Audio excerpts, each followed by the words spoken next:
अपना ध्यान सम्मुख विराजमान श्री श्री 108 श्री परमहंस महान विभूतियों की ओर लगाते हुए और अपनी मुखरसना को पवित्र करने हेतु एक बार ऊंची और मीठे स्वर में बोलिए जयकारा बोल मेरे श्री गुरु महाराज की जय। बोल साचे दरबार की जय। बोल श्री सतगुरुदेव भगवान की जय। गुरुमुखों, कहते हैं हम जो भी कुछ खाते हैं तो हमें हमेशा सबसे पहले भगवान को भोग लगाना चाहिए। हिंदू धर्म में जब भी पूजा पाठ होती है तो पूजा पाठ के बाद जो है भगवान को भोग लगाया जाता है, या फिर खाना खाने से पहले भगवान का ध्यान करते हैं कुछ लोग, और भगवान का जो प्रसाद है भगवान खाने का भगवान को भोग लगा के वो प्रसाद के रूप में जो है उस खाने को खाते हैं। कहते हैं भगवान को जब हम भोग लगाते हैं तो हमारा जो खाना है, जो भोग है, उससे जो है जो हमारा जो मन है, जब हम भोग लगाया हुआ खाना खाते तो हमारा मन शांत हो जाता है। कहते हैं जब भी हम खाना खाते हैं तो हमें शांत मन से खाना खाना चाहिए, क्योंकि अब खाना नहीं है, वो खाना लगने के बाद, खाने का भोग लगने के बाद वो भगवान का प्रसाद बन चुका है। आप खुद ही अनुभव करिए, जब कोई चीज़ हम पानी पीते हैं, अगर हम उसी पानी का भोग लगा दें भगवान को तो वो क्या बन जाता है? चरणामृत। जब भी हम कुछ खाते हैं, अगर हम उसी चीज़ को भगवान का भोग लगा दें, उसी चीज़ का भगवान को भोग लगा दें तो वह क्या बन जाता है? प्रसाद। ऐसे ही जब हम कोई कार्य करते हैं, कार्य में भगवान की भक्ति जब शामिल हो जाती है तब वह क्या हो जाती है? सेवा। तो इसी प्रकार जब भी हम खाना खाते हैं तो हमें हमेशा सतगुरु को, भगवान को भोग लगाना चाहिए। जिससे क्या होता है, हम उनसे यह प्रार्थना करते हैं, क्योंकि इस दुनिया में सब कुछ जो हमें मिला है हमें भगवान से ही मिला है और भगवान ने ही हमें सब कुछ दिया है। तो अगर हम उनको भोग लगाए बिना खाना खाते हैं तो एक तरीके से हम जो है, हम क्या कर रहे हैं? जिन्होंने हमें जो ये चीज़ें दी हैं, हम उस चीज़ का उनको भोग ही लगाए बिना ही खा रहे हैं। ये तो सरासर गलती हुई। तो भगवान को भोग लगाने से क्या होता है, वह भगवान का प्रसाद बन जाता है, और वह प्रसाद जब हम खाते हैं तो हमारा मन जो है स्वस्थ रहता है, हमारा शरीर जो है वो स्वस्थ रहता है, निरोगी रहता है। ऐसे ही एक बार की बात है, एक बहुत कंजूस सेठ था। वह अपनी दुकान पर बैठा हुआ था।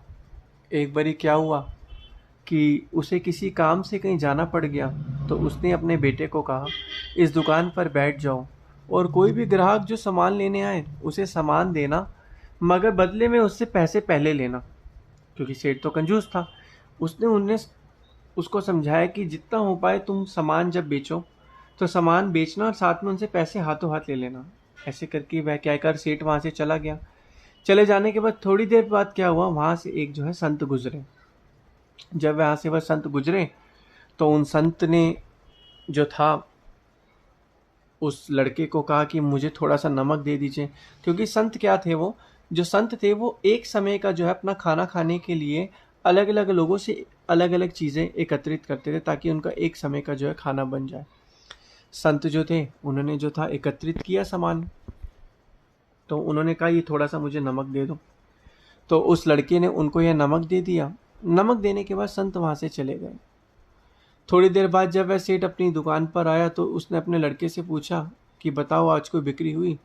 तो उसने कहा बिक्री तो नहीं हुई, लेकिन एक दुकान पर एक संत आए थे, उन्होंने मुझसे नमक मांगा तो मैंने यह उनको दे दिया। तो ऐसे में सेठ जी ने कहा ये तुमने क्या किया? यह नमक नहीं, यह जहरीला पदार्थ है।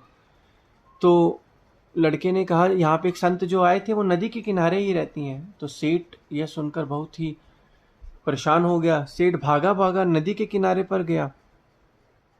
उसके मन में ये ख्याल था कि कहीं सेठ जी वो विषैला पदार्थ, जहरीला पदार्थ खा ना लें। तो सेठ जी ने जैसे वहाँ पहुँचे तो वहाँ देखा कि वो संत जी जो थे वो खाना बना चुके थे। उस जो जहरीला पदार्थ को नमक समझ के उन संत जी ने उसको खाने में डाल दिया था। डालने के बाद वो संत जी ने उस खाने का भगवान को भोग भी लगाया था। भोग लगाने के बाद जैसे ही वो संत जी वो खाना खा रहे थे, उसी समय ही तुरंत सेठ वहाँ पहुँचा और उसने कहा, संत जी आप ये खाना मत खाइए, क्योंकि आप जो वह नमक समझकर, जो आपने नमक समझा उसको आपने खाने में डाला, वो असल में नमक नहीं है, वो एक जहरीला पदार्थ है। तो सेठ जी की ये बात सुनकर उन संत ने कहा, अब तो क्या कर सकते हैं, इस चीज का, इस भोजन का भगवान को भोग लग चुका है, अब तो यह प्रसाद बन चुका है। अगर भगवान को इसका भोग ना लगता तो मैं ये खाना नहीं खाता, लेकिन अब इस चीज का भगवान को भोग लग चुका है, अब मैं इसे नहीं फेंक सकता। तो उन संत जी ने वो भोग लगा हुआ खाना खा लिया। तो यह देखकर सेठ बहुत हैरान हुआ और परेशान हुआ। सेठ सेठ जी ने जब ये खाना खा लिया तो उस समय शाम का समय था। सेठ जी वहां पर खाना खा के थोड़ी देर में सोने लगे, तो संत जी वहां पर खाना खा के कुछ समय बाद, थोड़ी देर बाद सोने लगे। तो सेठ जी ने सोचा कि आज मैं भी यहीं पर सो जाता हूँ, क्योंकि ये संत जी ने जो है विषैला पदार्थ खा लिया है, भगवान न करे इनको कुछ हो ना जाए, तो मैं यहीं आज रह जाता हूँ, रुक जाता हूँ, ताकि कल को अगर इनको कुछ हुआ तो मैं आसपास वैद्य को बुला के इनका इलाज तो करवा सकता हूँ, कहीं पूरा का पूरा ये जो इल्ज़ाम है, ये नाम है, मेरे ऊपर ना आ जाए।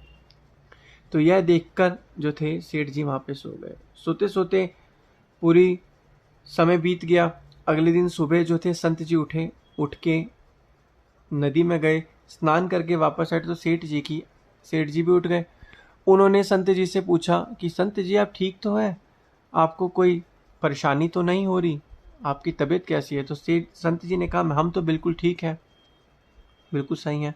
तो यह क्या, बस भगवान की कृपा। तो यह कहकर जो था, संत जी जो थे उन्होंने मंदिर का दरवाज़ा जैसे ही खोला तो सामने देखा भगवान की मूर्ति थी।